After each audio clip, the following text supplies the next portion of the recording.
Each month we gather together around a different topic.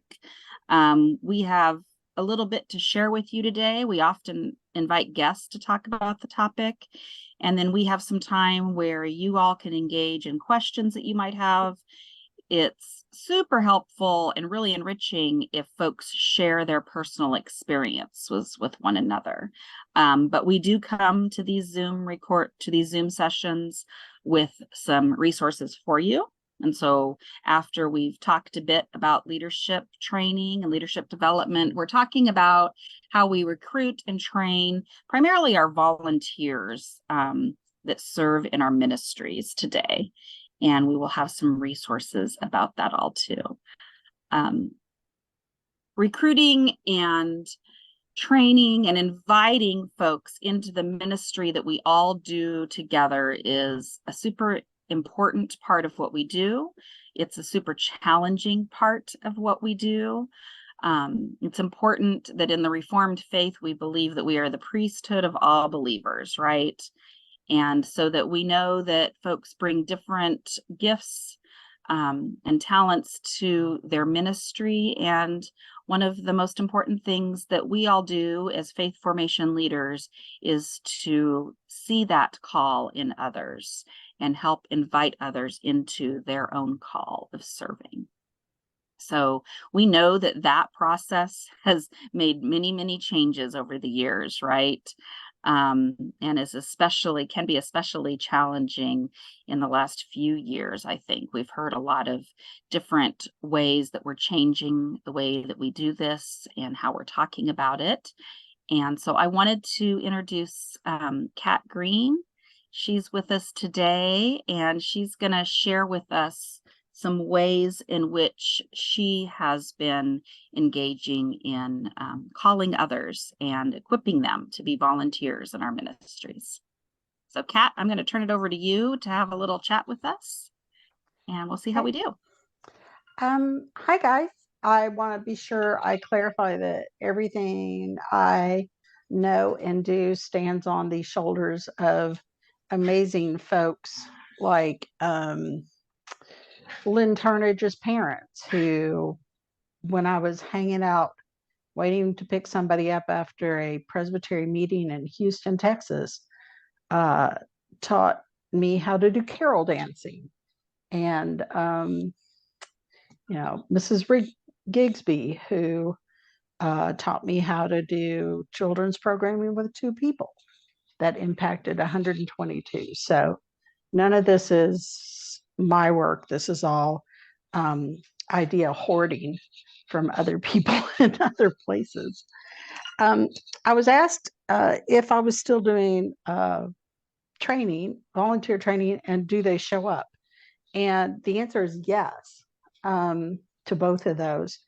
I have to do training because there's information my folks need in order to feel secure.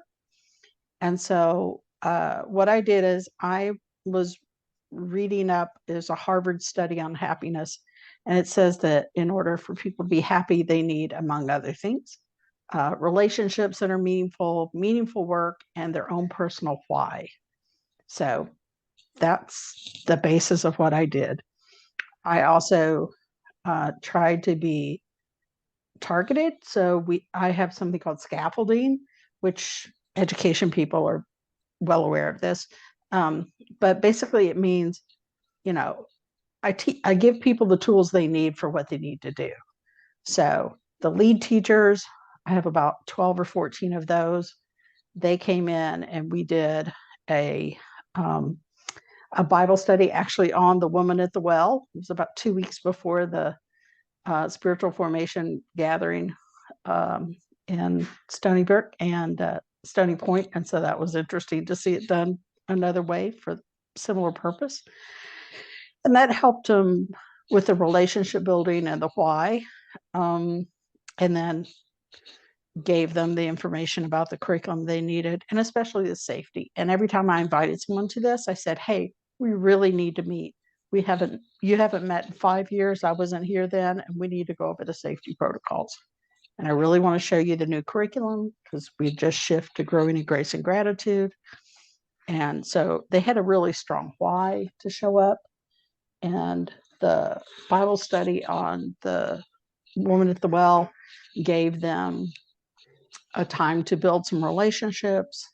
And everybody talked about what kind of cup are you going to be this year to carry this water to the children and to your fellow volunteers. So that was, um, you know, probably the biggest change is, instead of trying to get 40 people in a room, I said, okay, you 12, I need you to know this. Then every volunteer, and we have about 40 now, got a video of the child protection policy, and they've all signed that they understand it and they've seen it. But we gave them kind of an executive summary made by me and the director of youth ministry at our church, so that everyone knew, how does this particularly address you and what your role is if we have a emergency. And so what that then led me to do is to think back to library science days when I was a librarian, and people would ask me questions. And if it was particularly difficult, I would record a little video to show them how to do it. So I started doing these instructional videos about the upcoming week. And for example, I started it when we had a fire drill, which they hadn't done, and I don't even know how long it had been.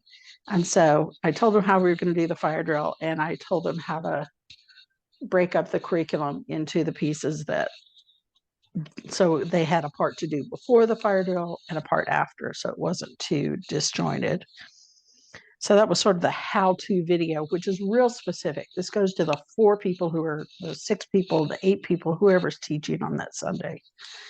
And then I'm also working on this.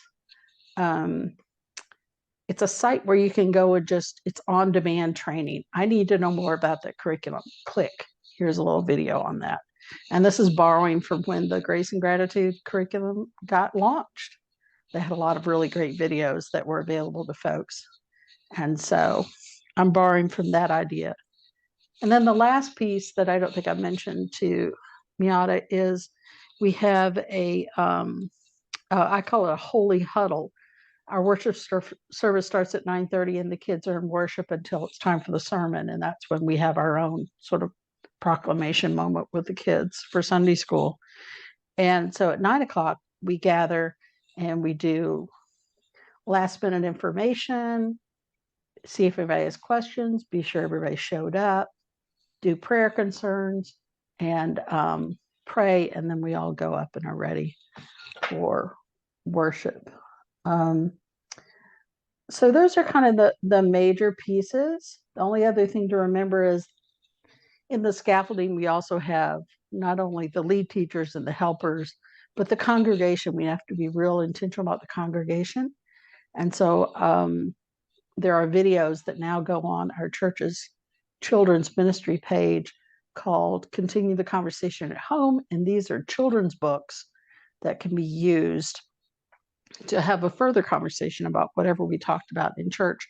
And the grandparents have said this is really helpful because if the child doesn't come to church, they still want to share a little bit with them. So they've done that.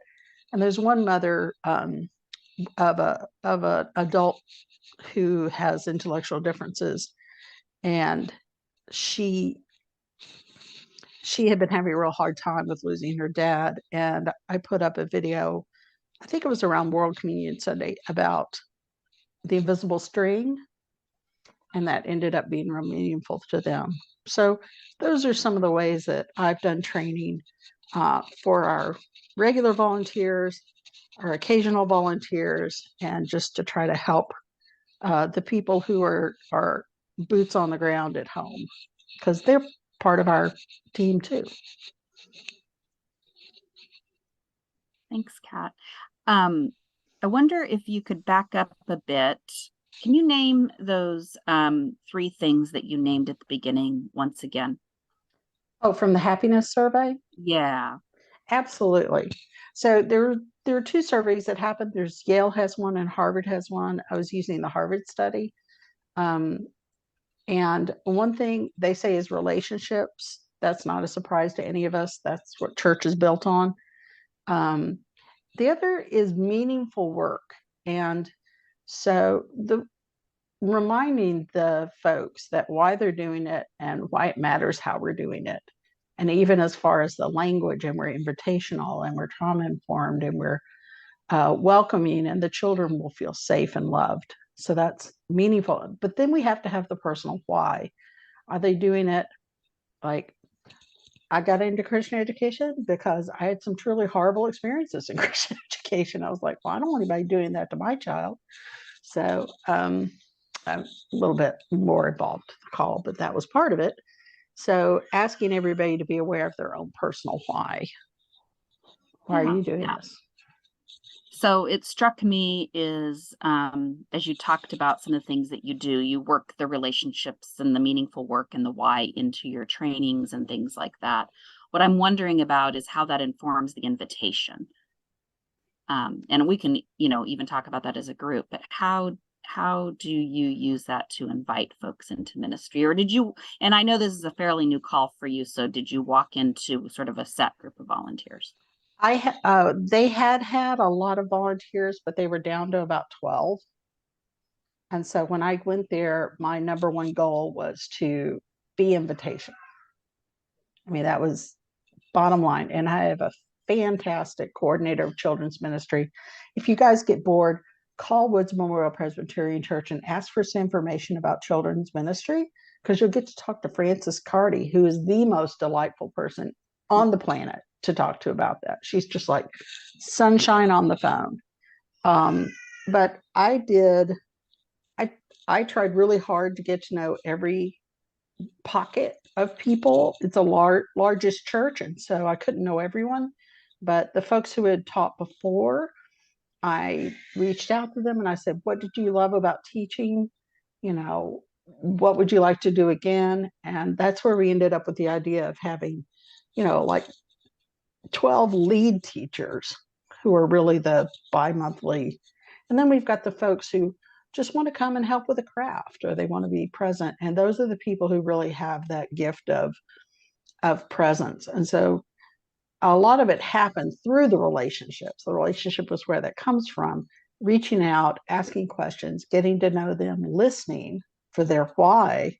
And that then hopefully will have a Holy Spirit moment that says, you would be great at doing blank. An example of that is there's a woman who does the gardens where I work, and they took out the regular gardens and put in a native garden, and it's a watershed for the Magathie River, which flows into the Chesapeake. And there's a big series of programs that are trying to clean up the Chesapeake and restore the ecosystem. And so when we did VBS, I was like, hey, Karen, I really want the kids to understand what it means, the symbiotic relationship between being blessed to be a blessing. And that's how you end up with this engineer who is helping kids learn about bees and how we can plant gardens and things and be a blessing to nature, and nature blesses us. And so really, the hard thing is you can't rush it. I wish I knew every person. I don't. In 1 year, I probably know 50 people really well. But those are 50 people who will walk through fire, and I'm so grateful for them. So be patient with yourself and just try to understand where you can make a connection. Yeah, that's great. That's a great place to think about, is how you can make a connection with different folks. Thank you. Thank you so much for sharing. Miata, do you want to dive into your piece now, or how would you like to transition? Sure, I can do that. I think it relates really well, and then it would encourage us to hear from other people. So let's see, Janet, can you share that slide? So it ties in nicely. There was recently this summer, you all may have seen it from Building Faith. There were the series of articles related to volunteer recruitment and working with volunteers and leadership and such. And One of them was on equipping volunteers for excellence, and these were the four key pieces for that. So what we just been talking about, the invitation, and here it's also the invitation into people understanding what the vision and the goals are. So obviously there's invitation to the individuals and building the relationships with the individuals, but then also the invitation to be a part of the particular ministry, and sharing those that vision and those goals. And and often that might be in that larger group setting of some kind of gathering or training that also is relationship building. And then, another key element is that sharing of new information, which makes me think of the scaffolding that Kat was talking about. And so that might happen in different ways. So you might have the pieces that are related to the things that you need to go over every year, like the safety and child protection kinds of things. But this is also an opportunity for whatever, there could be new learnings about the context, things that have changed or things that were learned from experiences with leaders in the previous year, or learnings and evaluation from the students or the families or intergenerational, whatever the particular ministry you're talking about is. And then being able to share new information that we've gleaned from workshops we've been to, or conferences or blogs, and sharing that new information, once again, could be in a big group, but could be done in those small bite sizes and small videos, even the way Kat was talking about that. And then a third element is that collecting and sharing experiences. So this is the team working and collecting and sharing experiences together. So that could be the team of all of the, say, Sunday school teachers, or that might be the team in terms of just a particular small group of youth leaders, or the folks who were working with a particular ministry with older adults. And that also might be the place where you have a really specific training. And then the fourth ingredient is that volunteer appreciation, right? And ways to do that at volunteer appreciation. And here I liked what they were reminding us to make sure that we say that publicly, as well as in ways that we may say individually, and to do it often, and to do it in multiple ways. So it's it may be that individual card you're sending, or it may be a appreciation luncheon, but it might also be around, I think about when often congregations are during Christian Formation Week in September, and you're getting ready to launch things, that you're maybe commissioning or inviting people to be a part of worship, and recognizing the gifts and the time that they're giving, but that also can be a time to appreciate them as well, right? So different ways to do that. And that all of these ingredients, just good reminders that all of these ingredients are needed for excellent ministry. And if we think about recipes, if we're missing one of the ingredients, it just doesn't taste the same, right? And sometimes it tastes pretty awful. So just to think about those, and just remind ourselves of those four things when we're equipping volunteers. And so it's the inviting people, and also all the way to the sort of the volunteer appreciation. It's not just one piece of it. So that's a good reminder, and you can go to that. I think we can put that particular link probably in the chat as well. And there was a series of 4 different blog postings that were around equipping volunteers that were from those folks. And Kat, I think you have your hand up. Yeah, I wanted to say that especially the volunteer appreciation, that has changed how I do that. I mean, I used to do the big luncheon or a big event or something, and right now with my moms who are 35 and younger, really, it's the multiple small thank yous that mean so much. Like, I've got one of the moms that leads a walking group, and so I gave her one of the, St. Francis stickers that says, preach daily, use words when you have to. Um, those kinds of multiple, a text, things like that. It's not the big things anymore. It's really almost quantity, which is what they're saying about parenting nowadays, that almost it's quantity is as important as quality of time with your child. You need to be available, you need to be there. And that was a shocking statement for me to see that was a valued in parenting. But anyway, appreciation, small appreciation counts. Yeah, thanks for that connection to maybe a generation of volunteers that's different, right? Or sort of millennial aged volunteers that tend to be a lot of our parents. They have a different need for how they are invited and thanked than perhaps one of our retired volunteers or from a different generation. I think that's an important thing to think about. So yeah, I do remember that fact about a parent in their 30s that talks more about quantity rather than quality. So that sort of speaks to, I think, the desire for authentic connection as opposed to more scripted things. So I think that's a great way to think about that. Okay, so what are you all seeing? I'm curious if we can open it up now and talk about how you're seeing volunteers in your context, if any of this resonates with you, what has changed over the last few years. If anybody has anything to share about that, and then perhaps after that, we'll talk a little bit about maybe some of the things that you're doing differently or things that you'd like to share. So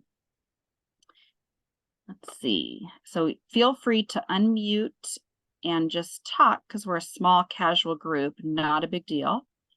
Beth put in chat, what about public appreciation over social media? Since that is a trend for birthdays and anniversaries, do church volunteers also respond to public appreciation, but not in service? Can you say a little bit more about that, Beth? About honestly, the, but not just, yeah, it was just a thought based on how you were talking about generational things and how many people, I'm always struck by how many people recognize like the people in their house, like their spouse or their child with the birthdays and anniversaries, which are things of which are expressions of gratitude. But it is often hard to get one event to do a public. So it's both public and it's easy to consume on your own time, which is part of what that quantity of individualized appreciation is. But sometimes the harder, we've always struggled to get just people to come to the teacher volunteer appreciation breakfast because they're like, oh, good. That's the day I don't have to teach. I'm not going to go, Right. Like, they don't want to go to the big event. They don't want to perceive themselves being seen and thanked.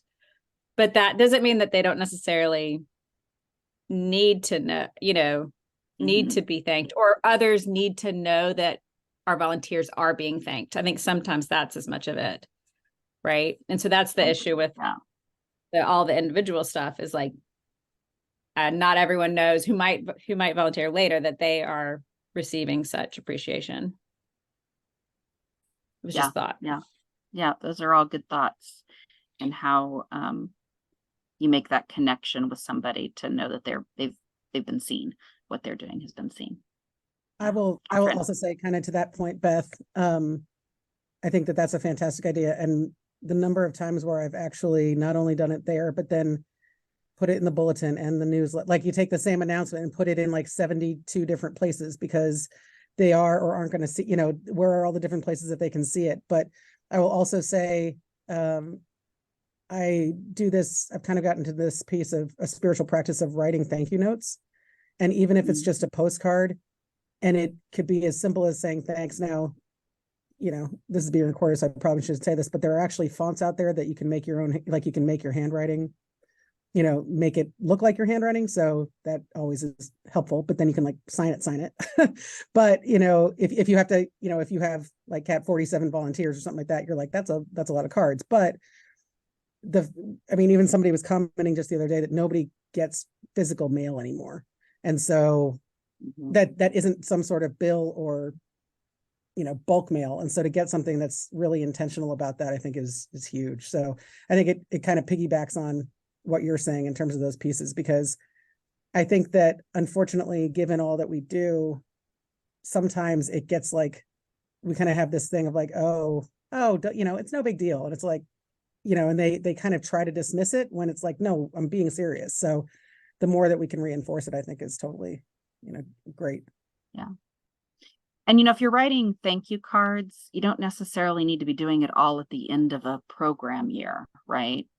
So that you're writing them along the way to say thank you. Yeah, Sure. I used to do them like at Thanksgiving, at Christmas, at Easter, right? Tie them to other kinds of things as well. Yeah. So Carol, thanks for sharing about how you use social media for sort of you know, public thank you, and then some in-person gifts too. And Kat, yeah, that's great. Praying through the volunteer list and sending a text asking if there are any joys or concerns, right? Ask the care and keeping of our volunteers and those that we're serving in ministry with. Who else? Tom, you're unmuted. Did you do that on purpose? Not particularly. So I've gotten great traction on making sure anybody who's volunteering for me, I have their anniversary and birth dates in some. We use a system called Notebird. I don't know if anybody else uses it, and so it sends me a reminder in the mornings, and I can add additional things I want to be reminded about. And so I've actually been sending out texts, maybe, you know, a Sunday school teacher would get 3 or 4 or 5 different texts from me over the year, celebrating their birthday or thanking them for leading our Bible presentation program and workshop and some of that. And it's remarkable because I get the greatest text back, and it starts this conversation that when I've sent out notes or done other things, you know, I don't even know if they're reading it. It's kind of a one and done thing. And so I've been doing, we also send out notes. We have a group that writes thank you notes here. And so we do that, and I do some of my own, but the texts have been a powerful tool for us. What's the name of it again, Tom? It's called Notebird, and it can link to your membership base. And so it can give you birthdays, anniversaries, and other dates.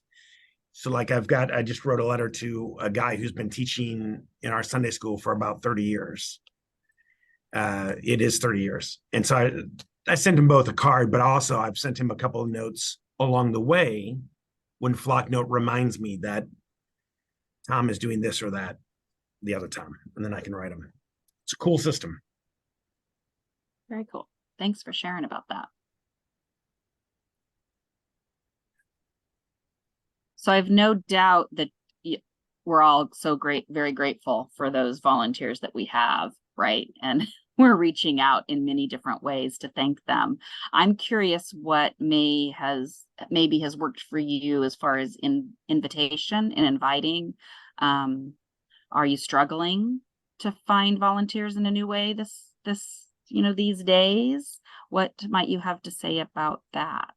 Yeah, Catherine. I think that honestly, I've been in my context for about 3.5 years now. And obviously some of that was right in the heart of COVID, but same for all of us. But I think that helping the old guard, so to speak, understand that just putting an announcement in the bulletin is not going to do it. And so it's nothing that I don't think anybody on the screen doesn't know, which is just going up and talking to people and asking them, and what do you hear? And I think that sometimes it's amazing how there are people who are shocked that you're asking them to do that specific thing.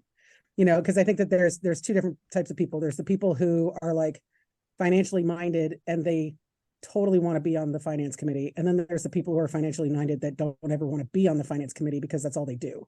And I've had that in terms of like teachers who are like, I don't want to teach Sunday school because it's literally what I do Monday to Friday, you know, but they'll go and, you know, be in the choir or, you know, or do something else. But so I think that just keeping your eyes out and paying attention to where people are seeming to be connected and all of that sort of thing. But the other piece too, I will say, is that in our congregation in general, our goal for membership is to be involved in worship plus one additional thing.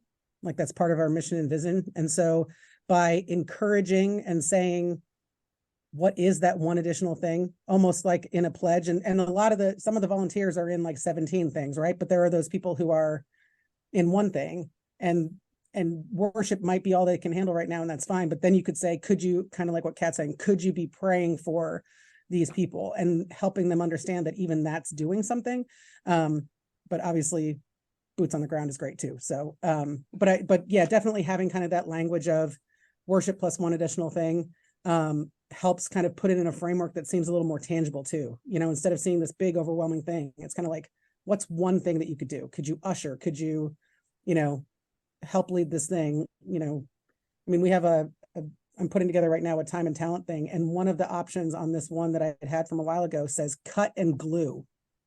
And I'm like, you know what? I'm leaving that on there because there might be people who can't be there on a Sunday morning, but have tons of time during the week. And so they might be willing to fold bulletins and, you know, do whatever. So obviously when it comes to education also, it would be a similar thing.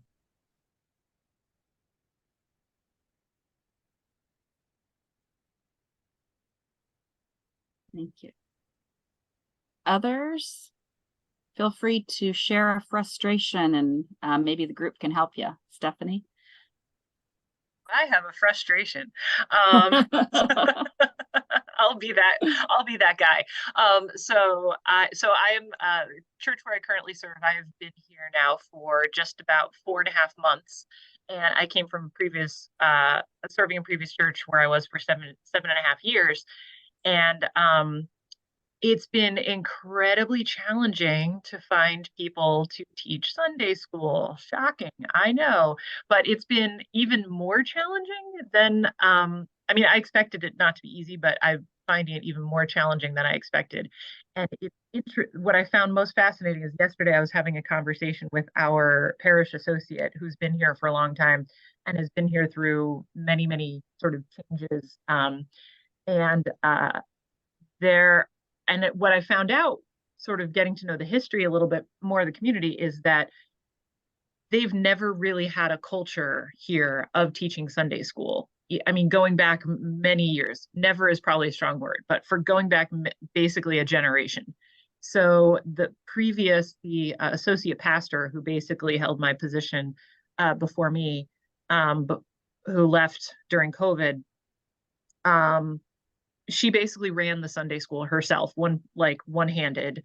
For a little while, she had an outside paid person who was not even Presbyterian who helped with Sunday school, and that had been in place for several years. So what I realized is there's, in addition to some other interesting historical, dynamics that have gone on in this congregation, I don't think anybody recognizes teaching Sunday school as like a thing that is the responsibility of the congregation. And so I'm realizing, I think that's my challenge, is not even necessarily, is trying to inform and educate the community, is like, no, this is part of what we do. This is part of our whole baptismal vows that we make to kids when we baptize them. All of the things like this isn't something we outsource. This is something our community is supposed to do for the children of our community. And I'm just realizing it's going to take a lot longer than I expected and some real intentional work to try and do that sort of culture changing educational piece of it. So I don't know if anybody has an experience anywhere related to that or anything like that, but I would be happy to steal ideas, borrow them, or whatever. Yeah, Well, hopefully some folks have some thoughts. I'll just say this. I've had a few conversations with educators that have begun to change their model a bit because of this. And that's one option, right? I think, there's many things here, but where they are doing more of the teaching. Instead, they're using the volunteers to form intergenerational relationships and to have that ministry of presence and bringing in meals and doing some of those things to try to create a culture of connection and relationship. And they're going ahead and taking on the teaching bit. So an example of that is if you go to our Opening Doors to Discipleship, the APSE and Office of Christian Formation training site, under children's ministry, Brittany Porch has offered up a different model for children's ministry where it's more of a 20-minute piece after worship. And that's one of the ways, and there has been a response to and I can see there can be conversation about both ways, but I think it's what they're doing in relationship to that. So they're focusing on intergenerational relationships, meanwhile, maybe alleviating some of the teaching, the heaviness of that responsibility that folks tend to feel about it. So that's one way of looking at things, right? Is what's important. We really, really want these intergenerational relationships because that's what lasts. And maybe it's not working so great to convince people they can teach, even though we know they can.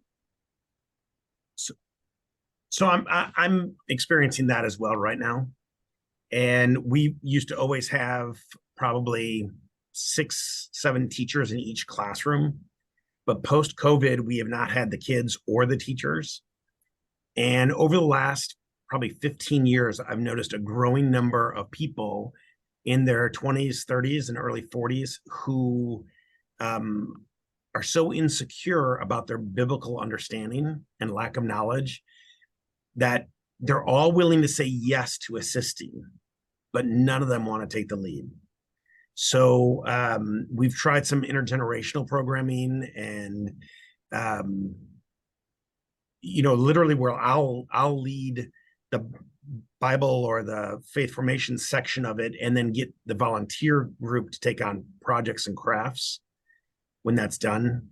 But it is a challenge, and I think the model is changing. I think that whole question of the changing, shifting model, I think is really fascinating. And I'm thinking in my context, in terms of long-term conversations, to really start trying to invest in some smaller conversations that I hopefully will grow into. We need to rethink the model by which we're trying to deliver a Christian education, because I think the expectation is we're going to do a traditional 45 minutes during the service kind of old school Sunday school. But for a lot of reasons, I don't love that model, just in terms of taking kids out of worship and not having them and hardly experiencing worship at all. But the idea is I think this congregation has gotten so used to that just being taken care of for them that they're like, it's like the worst kind of siloing off of the children. And I'm a huge fan of intergenerational activities. So we actually have just started a Wednesday evening intergenerational event thing that we've 2 weeks in, which is going decently well. But that would be a whole different, that's a whole different vibe. That's a whole different thing to invest people in. And it's that whole, I think it's just going to take time to invest in a different model, because I think that's where we need to go. We need to go to a different model of Sunday school, because I'm beating my head into the desk trying to get people to sign up to teach Sunday school. And they're invested in the vision or the picture, the optics of having a Sunday school where all the kids march out and they're so adorable and they march off to Sunday school, but none of them are invested in actually making it happen and making it a quality experience. I will get off my soapbox now. Yeah. I'm feeling some feels about it, let me tell you. Yeah. And it's sort of about leading the congregation through that time of what's important to you about Sunday school. What meaning does that, sort of narrowing in on why that is so important and where do we see that in other places. So if the energy is on Wednesday night, then, yeah. But Our I do, parents are, I'm sorry. no, I was just going to say, Kat, that I liked how you talked about, using, telling stories. I did have greater success in a congregational setting, training folks as storytellers for young children in worship than I did as training them as Sunday school teachers. Go ahead. Yeah. Well, I was just going to say that the congregation I serve, when I went there, I did a survey and I said, okay, what's the most important thing you want us to do? And they said VBS and Sunday school. I was like, really? Okay. And I tried doing midweek things and they're overscheduled. They don't have time to do it. I mean, these are professional parents whose kids play on 3 teams and have after school activities. And I've tried doing midweek things and they really, as long as you get it done before the Ravens play, they'll show up. But once whatever it is that happens on Sunday afternoon happens, unless you're doing confirmation, which they insist has to be on a Sunday afternoon at, for 2 hours, they're, this is our time slot. Know your people. Yeah. Know your people. They all Yeah. have a different, I was just going to say that we actually, our best faith formation happens on Tuesday nights. We not only have most all of our Sunday morning kids who are members, we have another probably 25 kids who are from the community that come to it. It's Sunday mornings is just very hard right now, and we're competing with soccer. And so it's tough.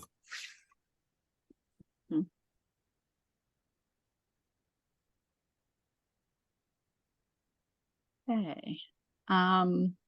Miata shared in the chat our post-pandemic planning guide that might help you kind of think through these things. And there's also a similar walkthrough of something like this on opening doors to think about where faith formation happens in your context and how you define faith formation with your folks. So all of that ties back to volunteers, which I'm sure you can all understand, right? Because we've got to go back to people having meaningful reasons for engaging in ministry and having their own personal why about why they do these things. So it helps if the congregation sees themselves as part of this ministry, for sure. Okay, I think Miata is going to share with us some more resources here. Thanks for the enriching conversation. Make sure you all have access to a few more things that you might want to see. Okay, let's see if we can get this shared here. Janet will put the link in the chat to the Wakelet on this one. So I'm just going to show you some of the kinds of things that are here, but this is as a reminder, this is a dynamic thing, so we can continue to add resources. So just in general, thinking about volunteer formation, leader training, we've got various things that come through the Peace USA. So right there, obviously this leader connection and other pieces from here. Then I was also thinking about there in terms of content for some kinds of leader training. There might be pieces in the disability inclusion toolkit that we have. And also the opening doors. So lots of things on opening doors to discipleship, right? So there are pieces also related to, here's one, building ramps towards belonging, tools for leaders. And that also ways to involve different kinds of leaders. Our Christian Formation Week resources, other ways to celebrate leaders, and also the post-pandemic tool that I was just mentioning is listed here. So for those, if there's somebody who isn't familiar with these, you just click on any of the links and it will then take you directly to that page, right? And then you have the problem when you're screen sharing that then you can't get back to where you were. So hang on a second. That's the only problem when I'm doing this with one screen. But there are lots of different pieces and categories here. Another one is, then we have a heading that's just leader training for volunteers. It's more specifically articles or resources for the volunteers. So the Build Faith series that I was talking about, like here's one, moving from mistakes to success in recruiting. So here's some folks' ideas about that in terms of specifically recruiting. And here was that equipping volunteers for excellence that I was talking about.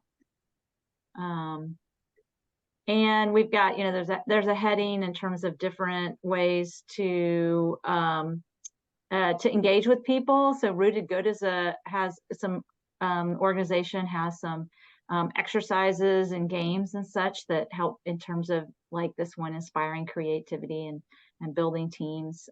So there are various things along those lines.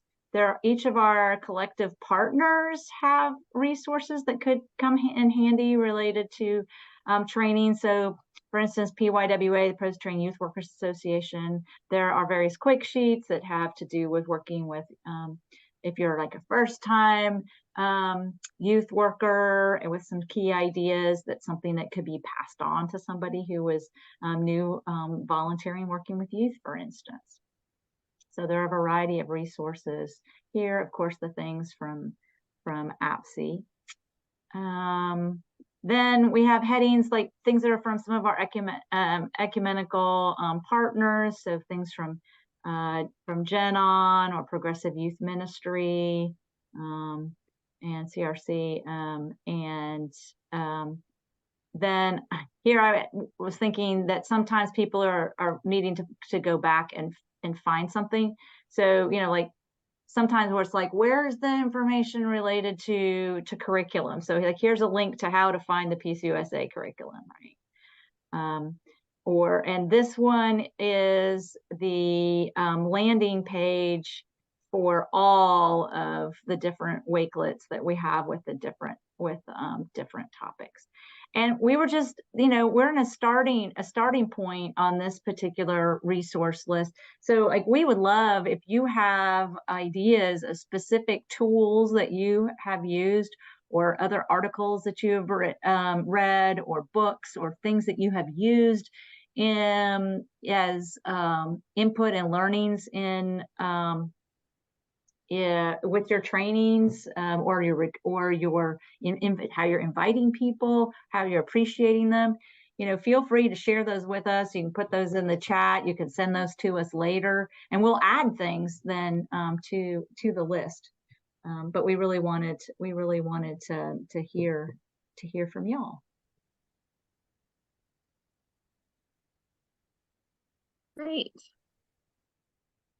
Okay, so I think that we've put into the chat that the link to the main Wakelet, right? And then just a reminder that this session is recording, and once we have the recordings, we post those on our Faith Formation Leader Connection page, along with the Wakelet of resources for each one. So at this point, we're October now, right? So we've got a good variety of recordings, plus their Wakelets that we continue to update when we need to. So that Faith Formation Leader Connection landing page is a great page to find these, as well as any other things that we have happening, and different circles or different gatherings we have. So thanks, Janet, for putting that in the chat as well. The one thing I'll say related to that, I was trying to explain to somebody today, we have our quick sheets page where you can access all of the things that we have created, or our partner organizations have created together with us, that are the sort of PCUSA things. The Wakelets, those are resources that include key pieces from our quick sheets and the PCUSA stuff, but then is of course much broader, other things that you all and have helped us curate in terms of that come from a lot of different sources. So you're going to get two different kinds of things there.